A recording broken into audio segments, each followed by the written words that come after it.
అంగరంగ వైభవంగా చేసుకునే పండుగలో సంక్రాంతిది మొదటి స్థానం. ప్రస్తుతం అయితే మనం ఎన్టీఆర్ జిల్లాలో మైలవరం నియోజకవర్గంలో గొల్లపూడిలో ఉన్నాం. ప్రస్తుతం మనతో పాటు ఎమ్మెల్యే వసంత కృష్ణ ప్రసాద్ ఉన్నారు. ఆయనతో మాట్లాడదాం. సార్, భోగి పండుగ శుభాకాంక్షలు. ఫస్ట్ ఎలా చేసుకుంటున్నారు నియోజకవర్గంలో? మొత్తం మైలవరం నియోజకవర్గం గొల్లపూడిలో జరుగుతా ఉన్నాయి ఈరోజు సంక్రాంతి వేడుకలు ఎప్పటిలాగానే.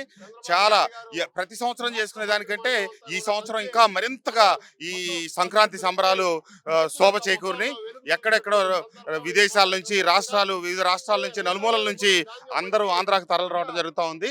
అందరూ ఆనందోత్సాహాలతో జరుపుకుంటా ఉన్నారు. ఆంధ్ర రాష్ట్ర పురోభివృద్ధికి ఇది ఒక నిదర్శనం. అందరికీ భోగి సంక్రాంతి శుభాకాంక్షలు.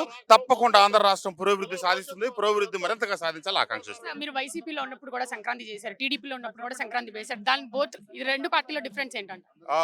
పార్టీల డిఫరెన్స్ అని కాదు, అప్పటికి రైతుల ముఖాల్లో సంతోషం లేదు. ఈ రోజు రైతులందరూ చాలా సంతోషంగా ఉన్నారు.